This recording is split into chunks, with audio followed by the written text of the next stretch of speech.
Muy buenas tardes a todos y todas los que están del otro lado.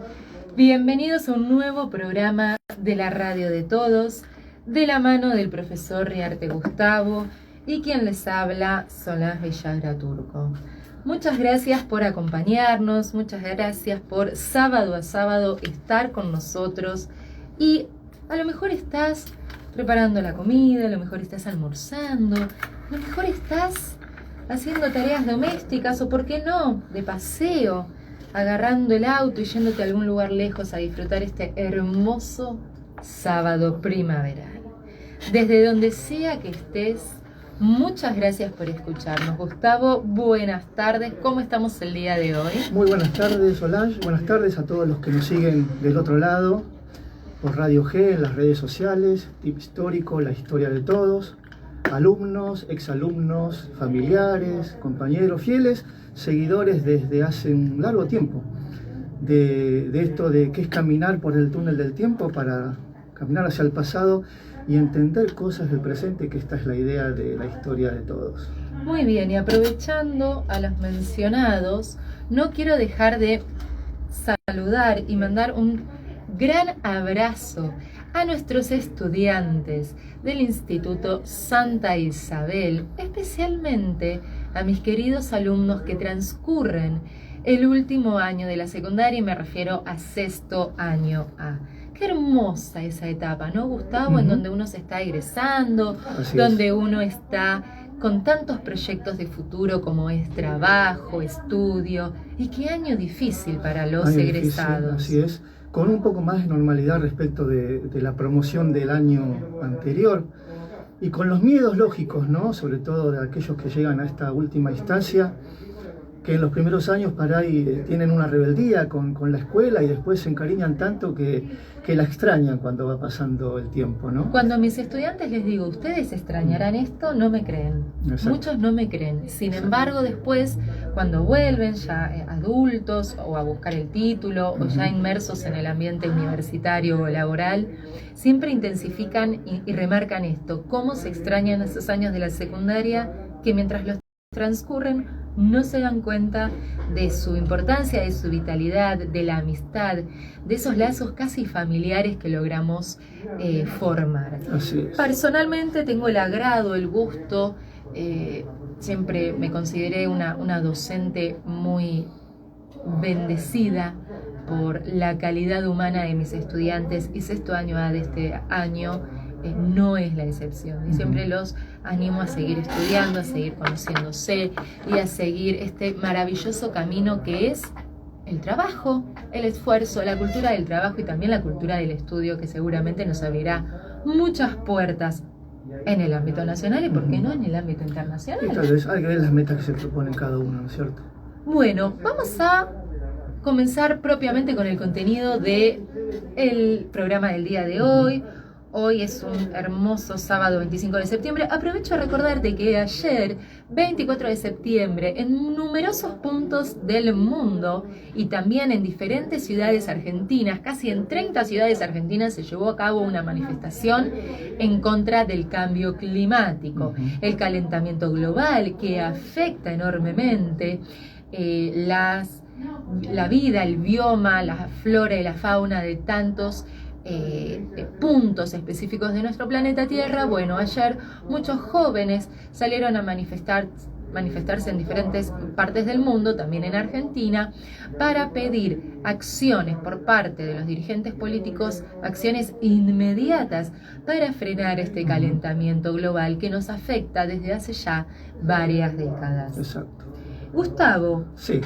Tengo entendido que hoy nos preparaste las efemérides y en especial una muy particular que analizaremos. Una muy particular y que tiene que ver con nuestro pasado, ¿no? Pero antes que nada vamos a recordarle a la gente que un 25 de septiembre, pero de 1957, es elegido presidente vitalicio de Haití, François Duvalier, que será sucedido 14 años después por su hijo Jean-Claude Duvalier, y que van a dejar como legado de esos 14 o 15 años de presidencia, como legado dejar Haití en uno de los países más pobres del planeta, y que en estos días cobra actualidad debido a que hemos visto por los medios cómo migrantes haitianos intentan pasar por la frontera norteamericana y buscar una mejor calidad de vida, ¿no? Con lo que eso implica el rechazo. De hecho, si uno va a la historia, la causa y el origen de esta extrema pobreza en la isla tiene que ver con este dictador François Duvalier, que en 1957 iba a ser elegido presidente vitalicio de Haití. En 1962 se proclama la República Democrática de Argelia, un gobierno de tinte socialista. Es ahí donde el Che Guevara tiene amplia participación, y este hecho, más adelante Solange lo va a un poco desarrollar, que va a tener que ver con la efemérides que hoy nos toca recordar y analizar. 1962 se proclama la República Democrática de Argelia. En 1998, como dato curioso, en la Argentina el Canal 13 realiza la primera transmisión digital de alta definición, lo que hoy conocemos como HD. Y finalmente, un 25 de septiembre del año 1973, en la localidad de la ciudad de Buenos Aires de Flores, iba a ser asesinado el secretario general de la CGT, José Ignacio Rucci, que es el evento triste que nos convoca hoy en día. Así es, Gustavo. Vamos a ver cómo llegamos al asesinato de un dirigente gremial de tal talla como era Rucci, mano derecha del líder peronista Juan Domingo. Así es. Pero para justamente entender un proceso político argentino, no podemos dejar de conocer el contexto internacional, porque Argentina no es una isla, y siempre que queremos estudiar un evento o un hecho histórico, debemos mirar qué sucedía puertas afuera. Es tal cual. Para empezar, tenemos que entender algo que se llamó Revolución Cubana. La Revolución Cubana acontece justamente en la isla que lleva este nombre y se proclama la dictadura. Muchos dicen dictadura. Este término está muy controversial porque, como cuentan con un amplio apoyo popular, muchos afirman que no es una dictadura. Sin embargo, la forma de apropiarse del poder, de sacar a Fulgencio Batista, ese presidente títere de Estados Unidos, la guerrilla cubana con Fidel Castro y el Ernesto Che Guevara, el argentino Ernesto Che Guevara a la cabeza, se proclama en 1959 la Revolución Cubana, y a partir de entonces un sistema comunista en Cuba que continúa hasta el día de hoy. No nos olvidemos que estamos atravesando pleno contexto de Guerra Fría. ¿Por qué Guerra Fría? Porque es un enfrentamiento ideológico, nunca un enfrentamiento bélico cuerpo a cuerpo, entre las dos potencias mundiales de aquella época, que son las que vos ya conocés: Estados Unidos representando el bloque capitalista y la Unión de Repúblicas Socialistas Soviéticas representando el bloque comunista. Así es. En contexto de Guerra Fría, que Estados Unidos, capitalista, tuviera a 300 kilómetros de la península de Florida una revolución comunista con una fuerte intervención militar, con una fuerte intervención guerrillera, y además con un apoyo popular tan impresionante, que no le ha caído muy bien, que digamos. Entonces Estados Unidos, con los famosos boinas verdes, van a implementar un plan para frenar el comunismo, para frenar el avance del comunismo al resto de Latinoamérica. Estados Unidos siempre lo usó como su patio trasero. De hecho, no es casualidad que tengamos en Colombia, en México, en otros países también, tantos carteles de narcotráfico. Estados Unidos es el país con más consumidores de cocaína, por ejemplo, de todas las producciones de narcotráfico que se hacen en Latinoamérica. Por eso siempre nos han usado, hablando en criollo, Gustavo, siempre nos han usado a su antojo para sus chanchullos y para sus prácticas ilegales. Lo que no pueden hacer en su país, desde luego lo van a utilizar nuestro territorio latinoamericano. Teniendo en cuenta que tenemos gobiernos, en ese contexto, democracias muy débiles u otros gobiernos muy corruptos a los que es fácil comprar, Estados Unidos pudo inmiscuirse, y de esa manera nació mucho y se consolidó mucho en la década del 80 y del 90 las actividades delictivas relacionadas al narcotráfico. Ahora bien, ¿por qué te estoy contando esto? ¿Qué tiene que ver esto con Rucci? Tiene mucho que ver, porque a partir de la Revolución Cubana, los norteamericanos establecen en Latinoamérica la famosa Doctrina de Seguridad Nacional. ¿Te suena? ¿Nunca la escuchaste? La doctrina de seguridad nacional es un plan llevado a cabo para frenar el avance del comunismo en Latinoamérica y de esta manera financiar los golpes de Estado militares que hubo en la década del 70. Los norteamericanos no inventaron nada. La doctrina de seguridad nacional en realidad se le ocurrió a los franceses durante la guerra contra Argelia. La guerra contra Argelia, no nos olvidemos que Argelia es un país africano que fue colonia de los franceses durante muchos años a partir de los procesos imperialistas de finales del siglo XIX.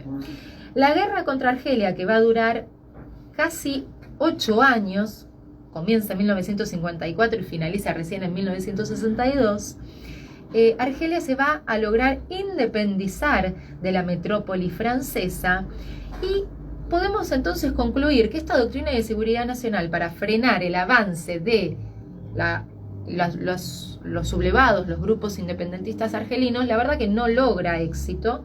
Los estadounidenses aún así les gustó, copiaron la idea, la adaptaron al territorio latinoamericano y abren la famosa Escuela de las Américas. Exacto. La Escuela de las Américas es una escuela muy grande en el país panameño, que va a funcionar justamente como un sitio de entrenamiento militar hacia todos los soldados que se están alistando en los ejércitos de los países latinoamericanos. Muchos oficiales. Muchos oficiales también. ¿Qué se va a enseñar, Gustavo, en la Escuela de las Américas? Bueno, desde luego, como se pueden imaginar todos ustedes desde su casa, se va a enseñar entrenamiento militar, pero también formas de tortura para conseguir un entrenamiento y para conseguir poder sacar la información al enemigo. En este contexto de que el comunismo y las ideas de izquierda están calando muy hondo en Latinoamérica, se los va a entrenar a estos soldados para darle dolor físico, para proporcionarle dolor físico a través de métodos como por ejemplo la picana eléctrica, el tan utilizado picana eléctrica, para causarle dolor físico y sacarle información a esta persona que los militares van a tildar de subversiva y que termine, hablando en criollo, Gustavo, buchoneando a sus compañeros. Exacto. Dicen que uno de los mejores alumnos de las Escuelas de las Américas sería el general Galtieri. Tal vez te suena el apellido porque fue el responsable de llevar a la Argentina a la guerra de Malvinas, ¿no? Exactamente, Galtieri a los argentinos nos suena ni hablar el temor que nos produce repensar esa guerra, ese conflicto bélico. Ahora bien, en el año 1952 Estados Unidos va a instalar, va a formar un grupo paramilitar, un grupo contrainsurgente por la guerra de Vietnam llamado los Boinas Verdes. Los Boinas Verdes eran personas de rango superior en el ejército, de sargentos para arriba, de tenientes para arriba, cada uno de ellos especializado en diferentes tácticas, algunos de ellos demoliciones, otros de antiexplosivo, otros hasta inclusive tenían muchísima formación en idiomas. Ahora, ¿por qué te estoy contando esto?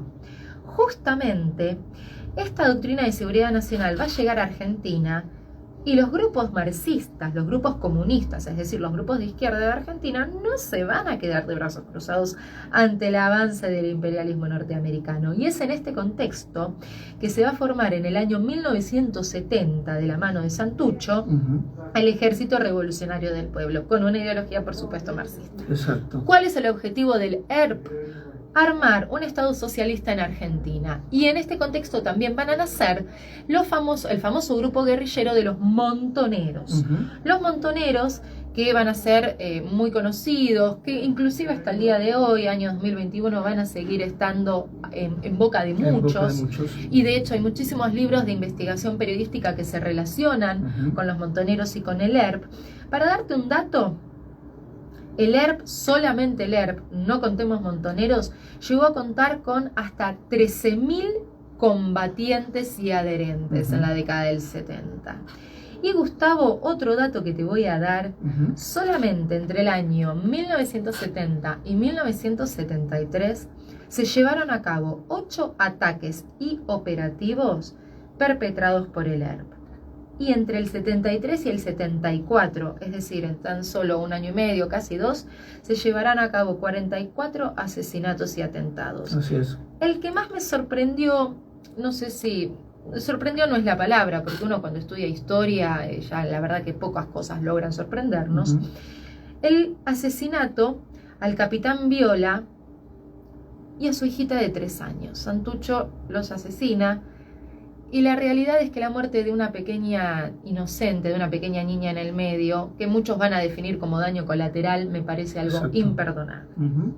Gustavo, ¿qué tenés preparado sobre el ERP Montoneros? Y ahora sí nos metemos de lleno con Operativo Traviata. A propósito, quería también decirles lo que vos decías, ¿no? En cuanto a los inocentes. Nos dicen que están registrados aproximadamente más de 1.100 víctimas producto de los atentados y asesinatos de las organizaciones armadas guerrilleras Montoneros ERP. Si bien hubo otras, pero los que más actuaron fueron ellos, ¿no? Y bueno, ahí incluimos no solamente a miembros de las Fuerzas Armadas, sino que también a niños, empresarios y políticos, ¿no es cierto? Sobre todo del ala peronista ortodoxa, como ellos decían, y se autodenominaban tendencia revolucionaria, ¿no?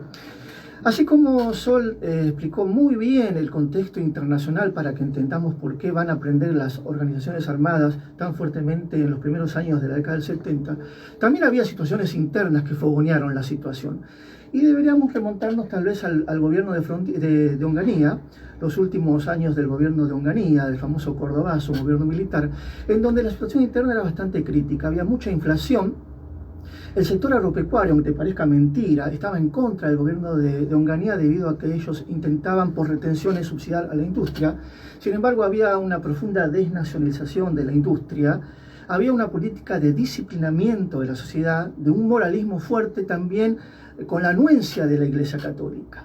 Y a propósito de esto, te quiero comentar y les quiero comentar que era tan fuerte el moralismo instaurado por el gobierno de Onganía, sobre todo hacia la juventud, que es donde más iba a aprender esta tendencia de izquierda, ¿no?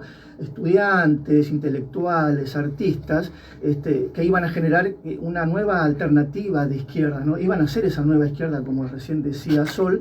Ese moralismo instaurado va a generar en la sociedad una profunda persecución.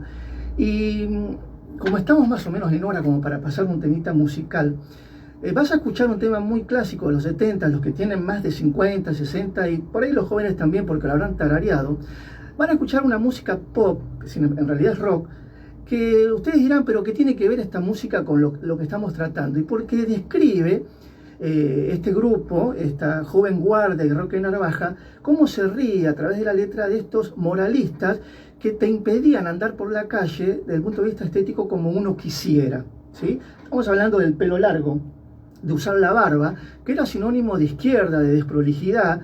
No te olvides que era el Che Guevara referente de esos jóvenes del 68, 69, y Roque Narvaja, con este extraño de pelo largo, se ríe de este moralismo y compone esta canción.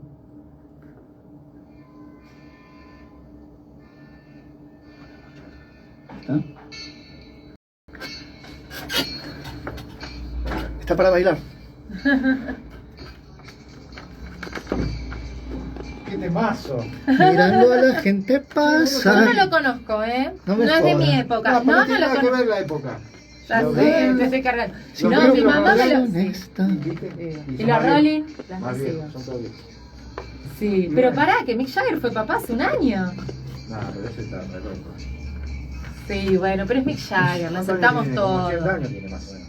82. Está bárbaro, está mejor que yo. Y si hay muchas chicas jóvenes como vos que los resiguen. Yo lo recibo, a mí los No, Rolling no, me pero lo encantan. siguen a él como hombre. Porque la Ah, sí, fama, tampoco tanto, porque la fama es lo primero. La fama es lo primero para mí. Te voy a acomodar para que salga vos, Gustavo. Sí, Porque sí. sale ella ¿Esa nomás. señora es tu esposa? ¿Es tu bebé? Es la hija de Adriana. ¡Ay, perdón! ¡Ay, perdón! No, no sabía, perdón. Ah, es el nietito de... Es No, el si no te nietito... lo hubiera presentado, si era mi esposa. Ah, Iván no tengo Ah, esposa, listo. pero bueno. bueno, pero capaz que te conseguiste una la última semana, yo qué sé. ¿Quién te dice? Mirada. ¿Cómo? ¿Qué te sientes? Para. Ahí. Que te veas vos. Y si no, lo ponemos allá. Ahí sale más lindo. ¿Quién maneja el Instagram de la radio, Andrés? No sé. A mí me mata. Hay que darle más vida. Tenés que hablar con Adriana, eso. Sí, pero no me supo decir. Muy de pelo largo. Está todo roto Sí.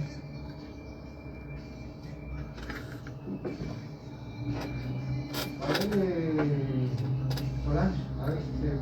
Ah, perdón. Está todo ratito nomás, para ver cómo... Sí, sí. Pero ¿por qué sale? A ver. Sale más cortada la cabeza. Ahora vamos con la operación. Eso me preguntaste vos, ¿no? No, ¿qué me preguntaste vos? Sí, con él. ¿Por qué se llama Traviata? ¿Eh? ¿Por qué se llama Traviata por los 23 kilos que colgaron Sí, por la galletita? sí, No claro. te rías, es muy bizarro. No. No te rías. Te estás riendo. Yo tengo que levantarlo, no bajarlo. ¿Qué tal? Escúchame. Ahí. ¿Voy con eso ahora? Dale. Bueno. Muy bien, ahí pasaba El extraño de pelo largo, una canción muy movida, un clásico, pero que sin embargo, desde lo pintoresco, de lo rítmico, en realidad es una denuncia a esa ridiculez moralista de imponer a través de la imagen de las personas algo que tiene que ocurrir, ¿no? Y vuelvo a recalcar el tema de cómo la Iglesia, ya que era una de las patas de esa derecha conservadora, alentaba estos hábitos que se imponían, ¿no? De Y el hecho, sí. perdón, hasta el día de hoy los colegios católicos no permiten a sus estudiantes ir varones con pelo largo y barba. Ah, mira. Siglo XXI. Bueno, pero la rebeldía creo que se manifiesta con los chicos, ¿no? Un poquito... Sí, pero... Sí, a ver, no me acuerdo qué pensador dijo, ser joven y no ser revolucionario es casi una contradicción. Exacto. Pero el sistema oprime. Exacto. El sistema oprime, ¿no es así? Y vos sabés, aprovechando y antes de que comiences con Operación Traviata, vamos a divagar un poco porque nos encanta a los profesores de historia, Así es. cómo la barba ha ido cambiando a lo largo del contexto histórico, porque tener barba en la época, por ejemplo, de la Revolución Industrial, era sinónimo de desprolijidad, que el obrero estaba muy desalineado y demás. Ahora bien, principios del siglo XX, todos aquellos intelectuales, profesores, académicos que iban a trabajar, portaban muchos de ellos una barba bastante larga, como diría yo, muy parecida a la de Papá Noel inclusive, Sí. y no los tildaban de sucios o vagos por eso, todo lo contrario, les daba como un estatus de intelectualidad. Así es. Así que la Sí, es barba, verdad. como sinónimo, la barba como un atributo masculino, ha ido cambiando de significado y significante a lo largo del contexto histórico y seguirá cambiando. Así A es. veces está de moda, a veces no está de moda, y depende en qué círculos nos movamos, es más aceptada que en otros lugares. Es así. Bueno, recién hablábamos, ¿no?, del hecho que nos convoca hoy, del triste hecho que nos convoca hoy, Operación Traviata, que hemos en estos días promocionado a través de ambas redes. Y seguramente sobre todo los jóvenes, ¿no?, les habrá resultado familiar la palabra Traviata, que tiene que ver concretamente con una galletita, las famosas galletitas de agua estilo criollita, ¿no?, que aún hoy figuran, tienen vigencia, ¿no? ¿Y por qué se la bautiza como Operación Traviata? Había una publicidad en esos años que decía galletitas Traviata, la galletita de los 20 y pico agujeritos, ¿no es cierto? 23 para ser más 23 exacto. agujeritos, nunca los conté igual. Y bueno, tiene que ver con esta triste historia que vamos a ir desarrollando a partir de ahora, ¿no? Aquel 25 de septiembre de hace 48 años, en la calle Avellaneda, el Bajo Flores, te debe sonar la calle porque es un lugar muy concurrido hoy en día, donde hay buenos precios, creo que en ropa, nunca fui. Es una calle de muchos mayoristas, entonces muchos comerciantes van allí a conseguir y a comprar sus mercancías. Bueno, en la calle de Avellaneda, Bajo Flores, una casa chorizo, de esas largas, Sí. vivía José Ignacio Rucci, secretario general de la CGT, padre de 2 hijos, sobre todo de la primera, una nena, Claudia Rucci, que por ahí te suena, a algunos mayores les suena el apellido, puesto que en el 2011 fue precandidata a la gobernación de Buenos Aires junto con la fórmula de Eduardo Duhalde. Y acá vamos a hacer una aclaración, ¿no?, de ese peronismo ortodoxo que era el padre también, ¿no? También de un varoncito muy pequeño, su esposa, lógicamente, y ese día hábil del 25 de septiembre, como se disponía todos los días, llegan 5 automóviles particulares con 13 guardaespaldas que esperan en la calle el arribo del secretario general para ir al edificio central de la CGT como lo hacía todos los días. El detalle, ¿por qué tantos guardaespaldas? Bueno, porque ya venía recibiendo amenazas de muerte anónimas José Ignacio Rucci. ¿Y cuál era la causa?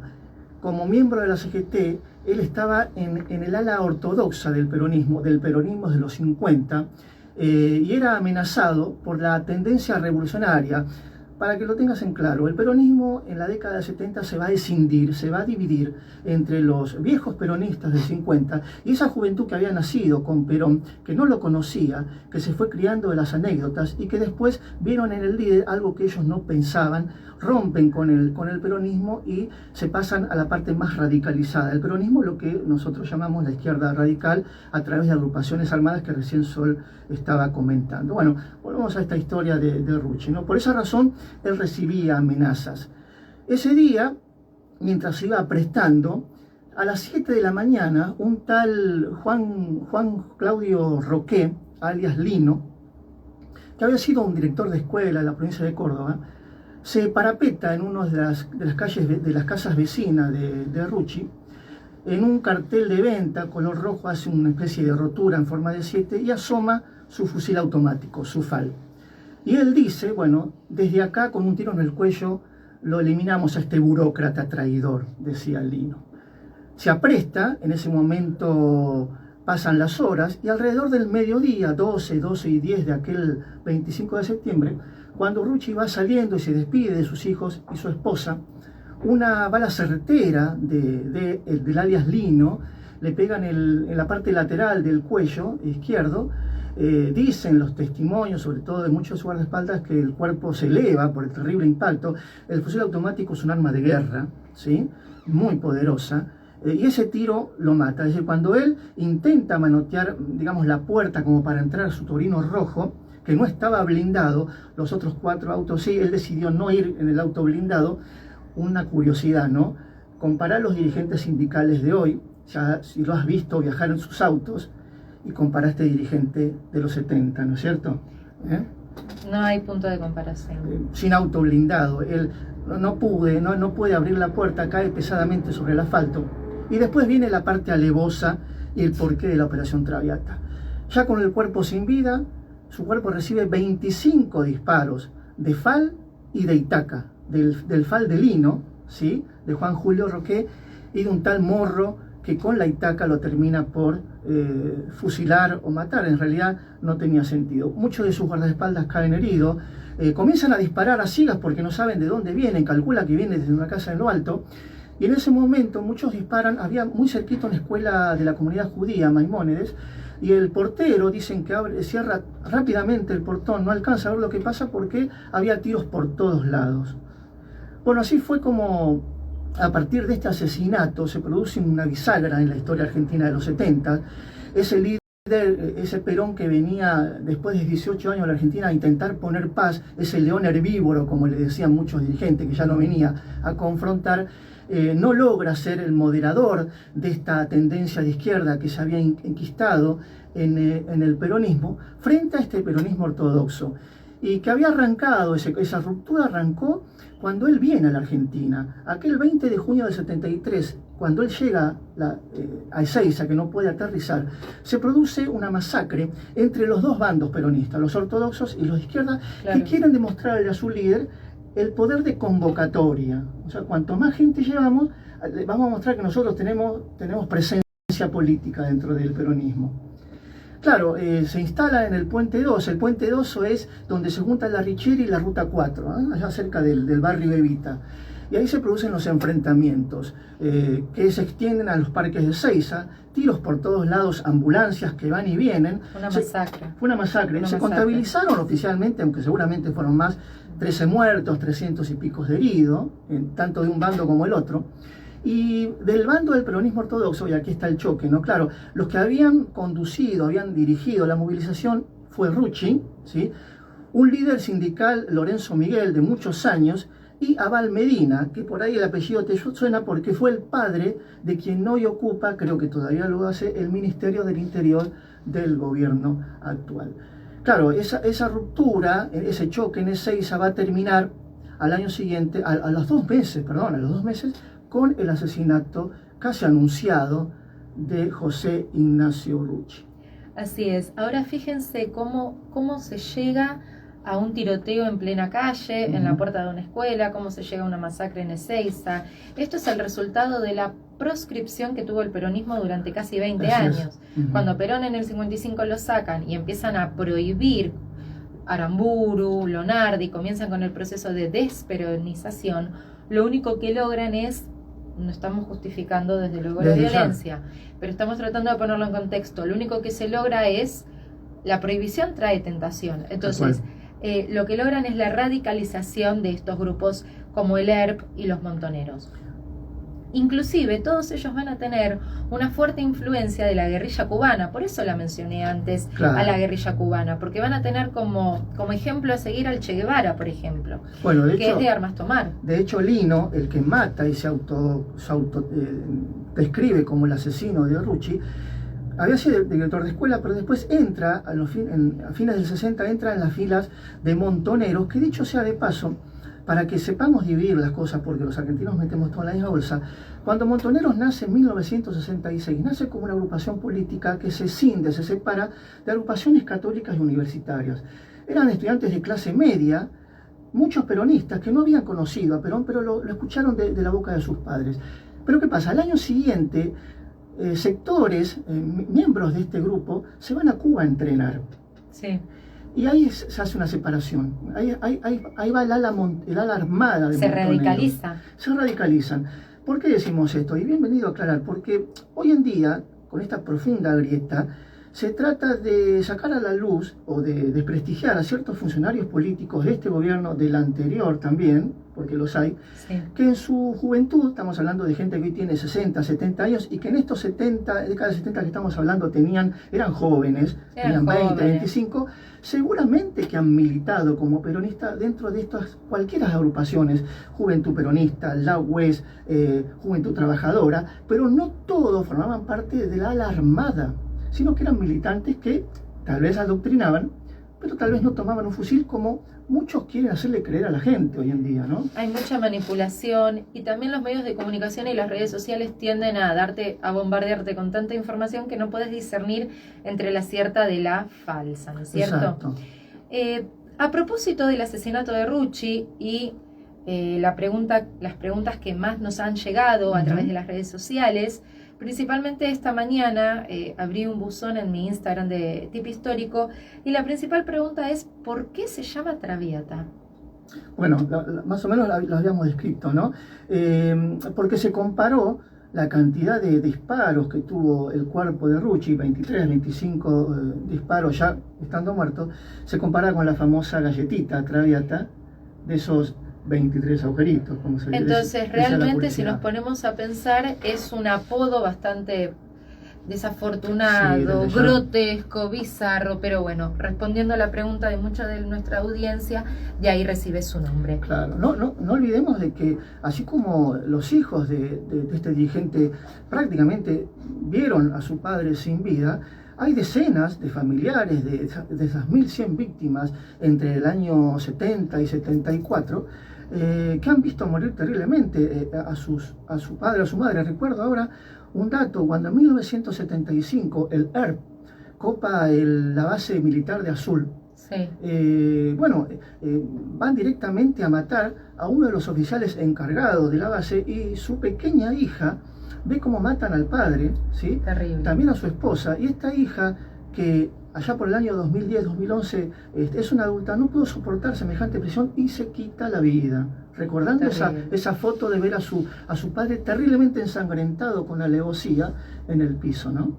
La realidad es que la violencia siempre es injustificable, pero bueno, de todos modos forma parte de nuestra historia argentina y también forma parte de la historia del mundo. Hablando del ERP, el Ejército Revolucionario del Pueblo, se forma en 1970 con el secuestro y posterior asesinato, perdón, del general Aramburu, Ujú. quien comenzó con el proceso de desperonización en 1955. Muchos todavía hablan no de un asesinato de Aramburu, sino del Ajusticiamiento. exacto. ajusticiamiento de Aramburu. ¿Y por qué? ¿Por qué lo justician? ¿Por qué lo ajustician? Justamente en venganza por comenzar con este proceso de desperonización y por venganza de sacar a Juan Domingo Perón, el Ujú. líder del PJ, del país. Entonces, todavía está el debate instalado en el pueblo argentino de si se trató de un ajusticiamiento o se trató de un asesinato de Aramburu. ¿Es un ajusticiamiento o es el asesinato de Rucci? Desde Ujú. luego que acá nos metemos con muchos puntos de vista políticos diferentes, empezamos a hablar de ideologías diferentes. Vos que estás del otro lado a lo mejor preferís llamarlo de un modo o del otro. Eso responde a la ideología que cada uno de nosotros tenemos con Desde ya- nosotros. de hecho, es muy claro en la historia de los 70 que tanto la extrema derecha como la extrema izquierda han sido los autores de estas terribles muertes, campos, centros de detención, secuestros, torturas, desapariciones, fusilamientos, ¿no? Y déjame agregar también que una de las razones por la cual ajustician el cadáver, ajustician al general Aramburu también fue en represalia a lo que hicieron con el cuerpo de Eva en su momento también, ¿no? Hay un libro- El ojo por ojo, ¿no? El ojo por ojo, la ley del talión, del código Hammurabi, el primer código escrito de ley por el Imperio Babilónico allá por el 3000 a.C. El cadáver de Eva, les recomiendo, dicho sea de paso, un libro de Tomás Eloy Martínez que se llama Santa Evita. Ujú, sí. Si no lo tenés, lo podés conseguir, es un libro que se consigue muy fácilmente, donde narra Tomás Eloy Martínez de una manera magistral todas las controversias que ha atravesado el cadáver de Eva. No nos olvidemos que Eva era el espíritu del peronismo. Si Perón era el cerebro, Eva era el corazón del Ujú. peronismo. Era el accionar, ¿no? La acción. Y la parte más allegada a los sectores humildes. Sí. Entonces, cuando Eva fallece de un terrible fulminante cáncer de útero en 1952, a Eva se la embalsama y después con el 55 le raptan su Y cadáver. déjame agregarte, recién hablamos de la ironía de Operación Traviata, ¿no? Sí. De esas extremas. Y también, ya que nombraste a Eva, el viva el cáncer, ¿no? Terrible. Ujú. Escribir, grafitear, cuando todavía había peronismo, cuando todavía el general Perón estaba en el poder, escribir, grafitear en los muros de la vía pública, viva el cáncer, es realmente de una violencia simbólica verbal humillante. Habla muy mal de quien realmente lo ha escrito. El cadáver de Eva ha sido sometido a terribles vejaciones, inclusive ha estado en la casa de un general de alto rango, Ujú. donde hay documentos históricos y hay documentación que avala que compartía el lecho con el cadáver de Eva, lo cual ya estamos hablando de una necrofilia Sí. atroz. Invitaba amigos a tomar algo y les mostraba el féretro apoyado en el living, sí. Realmente se nos pone la piel de gallina al Ujú. pensar que esto sucedió hasta hace pocos años. Dicho sea de paso, el cadáver de Eva, que claro, cuando embalsaman a un cadáver pasa a parecer un muñeco, una muñeca. Hay un director de teatro, ahora no recuerdo bien el nombre, que se la esconde detrás de bambalinas de un famoso teatro de Capital. Ahora no recuerdo si era el Teatro Ópera o el Colón, ya no recuerdo bien. Ujú. Pido disculpas a la audiencia. La guarda tras bambalinas, no para resguardarla de que no vuelva a caer en manos enemigas, porque el cadáver de Eva, Gustavo, le cortaron los dedos de los pies y hasta la nariz. Sí. La ultrajaron terriblemente. Y cuentan que la hijita de este director pensaba que era una muñeca y jugaba con ella. Le movía los brazos y bailaba. Y realmente ella, la niñita, no sabía que se trataba de un cadáver, pensaba que era una muñeca Claro. más. Realmente una escena tétrica. El ajusticiamiento de Aramburu se da justamente por la profanación de la tumba de Evita, que es un ícono irrefutable del peronismo. Exacto. Bueno, con eso hizo su presentación pública a los montoneros, ¿no? Aquel 29 de mayo del 70 cuando secuestran a Aramburu. Esa ala montonera que se entrena en Cuba, que yo te acabo de decir, que no era toda la ala completa, era la ala armada, como recién decía Solange, o sea, el grupo más radicalizado. Más adelante, en ese año 70, en julio, por ejemplo, un golpe de comando en La Calera, provincia de Córdoba, donde asaltan un banco porque tenían que financiarse. Claro. Varios asaltos a arsenales del ejército porque tenían que armarse, ¿sí? Y bueno, en uno de esos grupos comando en la localidad de William Morris, en el Gran Buenos Aires, caen muertos dos de aquellos dirigentes principales que armaron Montoneros, el grupo armado, Carlos Abal Medina, padre del actual ministro del Interior, y un tal Carlos Ramos. Dicen que estuvieron a punto de separarse, de desaparecer, pero tomaron fuerza cuando en el 71 Perón los convoca en Madrid, vía agrupaciones de estudiantes, a charlar. Ahí se entusiasman estos grupos armados, salen de la clandestinidad en el 71 porque se entrevista con el líder del peronismo y se entusiasman con un futuro regreso, un futuro gobierno en donde ellos iban a tener participación. Claro, cuando Perón viene le dicen, bueno muchachos, se portaron mal, ¿sí? Ningún dirigente va a formar parte del futuro gobierno peronista, aunque sí va a haber gobernadores del ala izquierda, ¿sí? El ala ortodoxa, pero que después, cuando esto se descontrola en el 75, y acá vamos a mucha gente de la Florida que se debe acordar, un 23 de diciembre de 1975, casi previo a Nochebuena, muchos escuchaban disparos y explosiones acá por la Florida, y le asignaban esto a los futuros festejos de Año Nuevo. En realidad estaba ocurriendo el copamiento del Viejo Bueno, acá por Camino General Belgrano. Sí. 300 integrantes del ERP intentaron copar con una complicidad de un soldado que les abre el portón, intentan copar el arsenal. Bueno, esta radicalización fue cuando se dieron cuenta de que no iban a tener lugar en el gobierno. Y también, más adelante, comienza a actuar un grupo parapolicial de extrema derecha del peronismo, que era la AAA. Uf, la AAA, Alianza Anticomunista Argentina, creada por López Ruega, que cuando fallece Perón de un infarto el 1 de julio del 74, iba a quedar como presidenta, la vicepresidenta de aquel entonces, María Estela Martínez de Perón. Sí, Isabelita, Isabelita le decían nunca, porque era su apodo de bailarina, porque Perón y ella se conocen, ella en carácter de bailarina. Sí. De hecho, jamás ha terminado la secundaria, Isabelita. Entonces, como no Creo tenía que se la conocen en Venezuela, Panamá, Colombia, en una de esas en un viajes. lugar de Centroamérica, si no me equivoco, Panamá. Isabelita era bailarina, desde luego que no tenía ninguna clase de idea, ni entrenamiento, ni de militancia política. En un país que quemaba, ¿eh? Y en un país que ardía, quemaba, ardía. La realidad es que Perón, y acá caemos en esta, voy a tildarlo de soberbia, porque no se me ocurre ahora otro término mejor, de creerse inmortal. Exacto. Perón va con la fórmula Perón, para causar más impacto. Jamás se pensó que con 76 años se iba a morir, tenía la parca encima.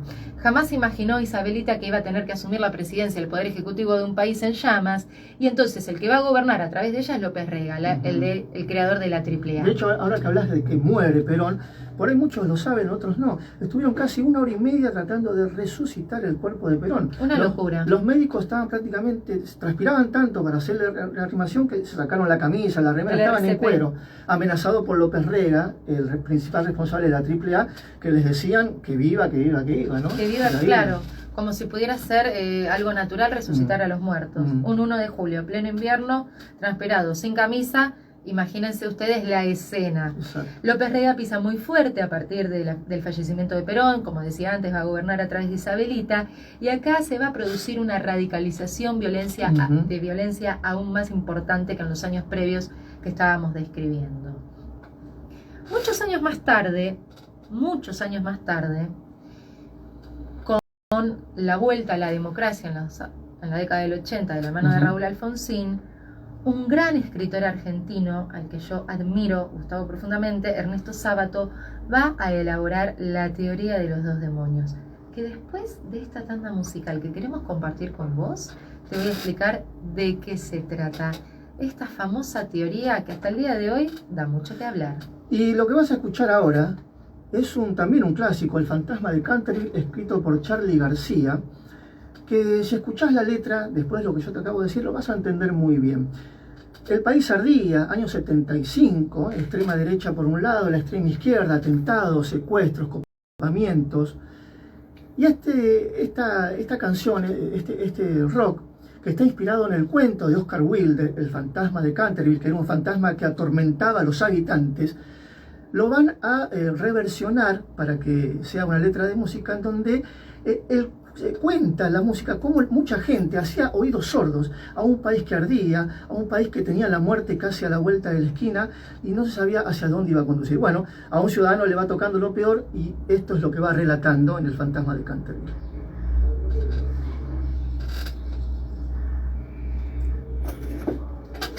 No, está bien, pero... ¿Esta la conocía? Sí. Sí. El fantasma. Acércate, no, acércate Ah. al mostrador. Lo que pasa es que lo tapaba un poco a él. Ah, Lo alejé. y este también lo tapaba en la pero otra cámara. cambio la cámara entonces. Porque te tapa vos ahora. Ahora sí.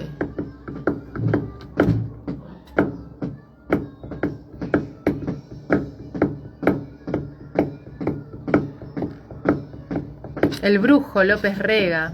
Un hombre bueno. El brujo. No te imaginaba cantando, Gustavo. ¿Qué? No te imaginaba cantando. Yo no canto porque se rompen los vidrios, claramente. ¿Esta la conocía? Sí. Ah, Sí, no me retes, sí la conocía. Sinead O'Connor te manda temas. bueno, el fantasma. No, temas, audio. ¿Quién? Sinead O'Connor. ¿Quién es Sinead O'Connor? La Tengo miedo. cantante. Pero tiene la foto de ella. Ah. ¿Cómo se llama esta chica? Ay, Dios mío. Ay, Gustavo. ¿Será una pregunta? A ver, pero ¿qué pone? Hola, buenas tardes. Sí. Hablando de todo un poco, ¿no? Estamos ocupando. Yo soy amiga de la música Villar. Bueno, nada, obviamente ya de la lucha o del mago, ¿no? Por Sí, es Daniela. el movimiento Plaza de Mayo. Y está todo muy confuso, ¿no? Porque por ahí hay una señora que no la da más tomar, un hermano que nos va a jugar el Congo. Mirá, el Congo. Continuar con la lucha armada. Bueno, es una familia, danza, Claro. marido, uno de sus gran amigos, las hijas, y bueno, una condición acá de Avellaneda. Creo que en Puerto Madre la calle con su nombre, pues nada, me vino a la mente. Lo vamos a pasar. Sí. Está buenísimo. Dentro de Ahora una no familia, también. digo, Pará, ¿querés que lo pase? Lo que pasa es que dura un minuto y medio. ¿Lo paso en 1,5 o lo paso más? Vemos hasta dónde. Sí, en 1,5 está Dale. bien. Porque ella habla bien, habla pausado. Bueno, y ahora volvemos, ponemos el audio de Dani. Hablo con la de teoría de los dos demonios y Ujú. cerrás vos, ¿crees? Sí. ¿Hasta qué no tenemos, Andrés? No sé a qué empezaron, porque ahora, viste, lo aceleré más todo. Y 5. Y 5, creo. ¿Y 5? Dale. Dale. Me reía yo cuando. Bueno, no es que me reía porque me burlaba, pero como era gracioso, viste, lo de la galletita. No, es re bizarro, yo no lo quería Y decir. ella no se podía reír. Sí, pero me prohibió a mí Porque estaba reírme. filmando, viste. Me prohibió a mí reírme. Entonces estaba No, recién. no. Pero es re bizarro, o sea, Traviata porque te dejaron agujeritos es terrible, como la ¿no? galletita, No, es terrible. re Ahí estamos. triste. Muy bien, y acá continuamos con la radio de todos, la historia de todos, acercándote a las reflexiones de nuestros eventos históricos más actuales. Quiero compartir, Gustavo, y con la audiencia que nos está escuchando del otro lado, el mensaje de una de nuestras seguidoras más fieles, y me refiero a Daniela, quien comparte con nosotros un testimonio. hola, buenas tardes. Soy Daniela. Hablando de todo un poco de las víctimas y demás de Ambos yo soy amiga de la familia Villar. Y bueno, nada, obviamente la sociedad es un símbolo, ¿no? Ya de la lucha, o del mago, no, la que pertenecía de la lucha por el movimiento Plaza de Mayo. Y sí, estaba todo como muy confuso, ¿no? Porque por ahí una señora que no la da más tomar,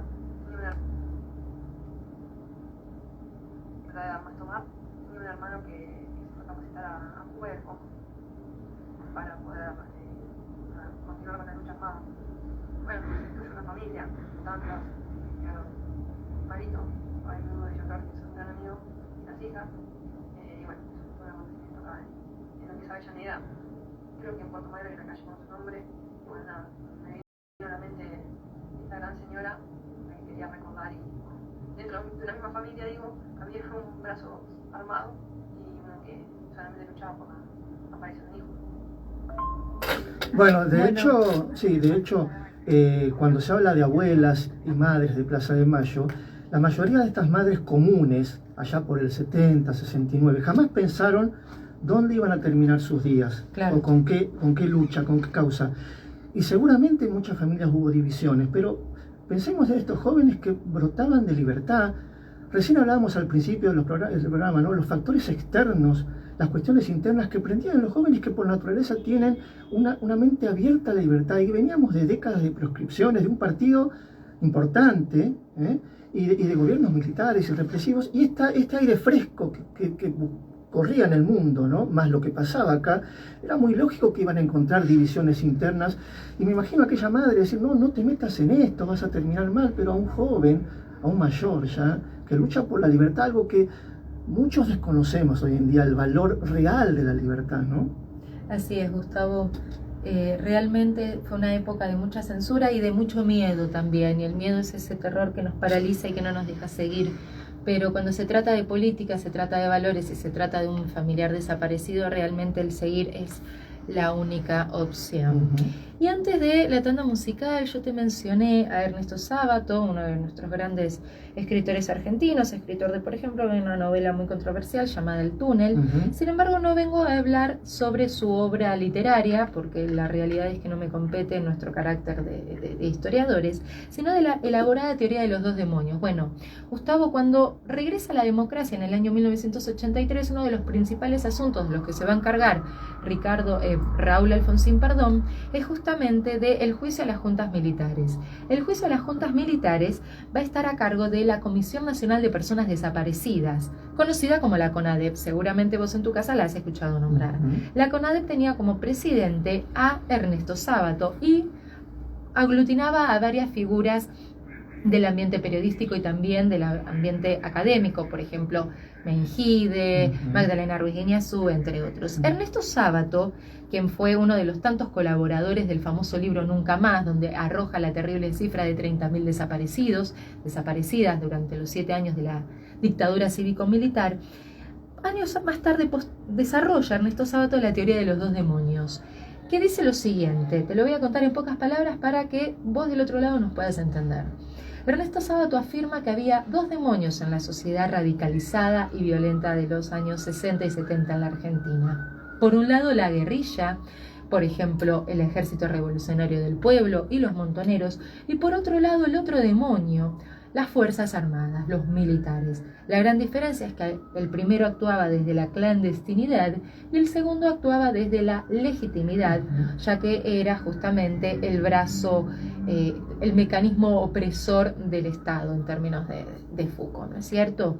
Entonces, ¿qué dice Ernesto Sábato? Que en el medio de estos dos demonios tenemos la población civil argentina, que fue la verdadera víctima de los ataques entre estos dos grandes actores sociales y tan violentos y tan temidos. Esta teoría ha sido muy controversial y mucha gente está en contra de ella porque dice que de alguna manera justifica el accionar de las Fuerzas Armadas que asesinaron a 30.000 personas.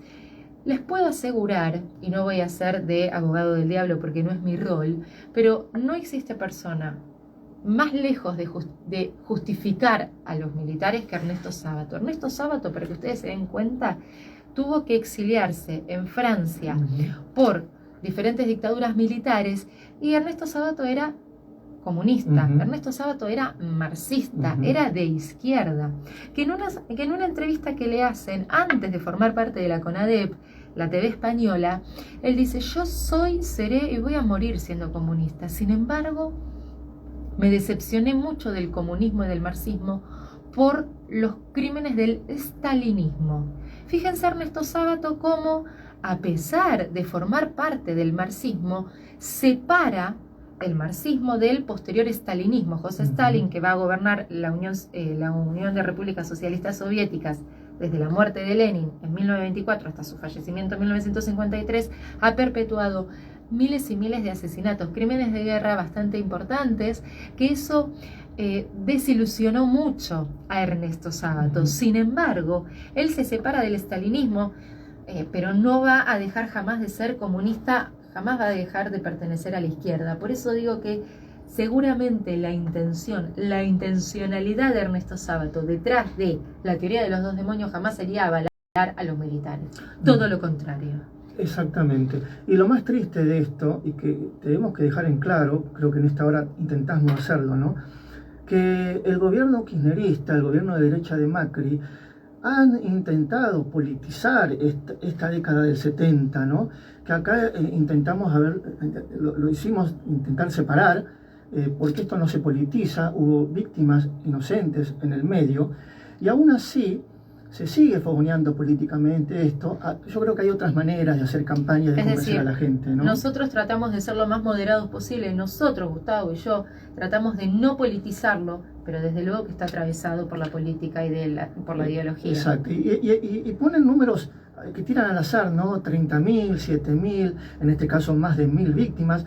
Así fuese una, ¿sí?, que ha sido víctima del poder del Estado, es repudiable. Y también se pone en tela de juicio si tienen que ser crímenes de lesa humanidad. Y si nos basamos a la fuente, los organismos de derecho internacional no conciben asesinatos de grupos terroristas como delitos de lesa humanidad. Esto lo dice el mundo entero. Bueno, que cambie el mundo y que cambie la idea. Después también politizan respecto de indemnizaciones a víctimas. Algunos dicen que estas víctimas del terrorismo fueron indemnizadas rápidamente por el gobierno militar que sucedió. Bueno, esas son chicanas políticas que lo único que intentan es dividir a la gente. Acá hemos mostrado hechos, hemos mostrado víctimas para intentar de separar la paja del trigo. Acá los argentinos metemos todo en la bolsa, o hay alguien que intenta que nosotros metamos todos en la bolsa y dividamos al país. Creo que lo que hemos explicado hoy del 70, 75, bueno, más adelante cuando hablamos del gobierno militar, es mostrar un país que estuvo en llamas y que tiene que aprender a no seguir en este juego, ¿no? A no seguir en este camino, porque la realidad es que el famoso divide y reinarás del Imperio Romano justamente es beneficioso para los grupos hegemónicos del poder, donde un pueblo dividido, que está más ocupado peleándose los unos a otros, es más fácil de manipular. Los medios de comunicación, desde luego, que juegan un rol muy importante en este proceso. Gustavo, hemos llegado al final de este maravilloso programa, el que nosotros personalmente disfrutamos tanto. Espero que vos del otro lado, que ustedes del otro lado que nos acompañan cada sábado a las 13 horas por Radio G, también hayan sabido disfrutar de esta narración, de esta historia, bastante violenta por cierto. Hay algunos programas que son más amenos, más divertidos, hay otros en donde tocamos temas más sensibles, ¿no? Por eso ¿cierto? hemos echado con rock hoy movido, ¿no? Que no pudimos bailar porque es un lugar muy chiquito. Muy pequeño, así es. Así que bueno, desde luego los esperamos el próximo sábado a las 13 horas, ya sabes por dónde, por FM 107.1 o 107.7, la Radio G. Y recordá lo que siempre te decimos, la historia no es pasado, es puro presente. Muchas gracias.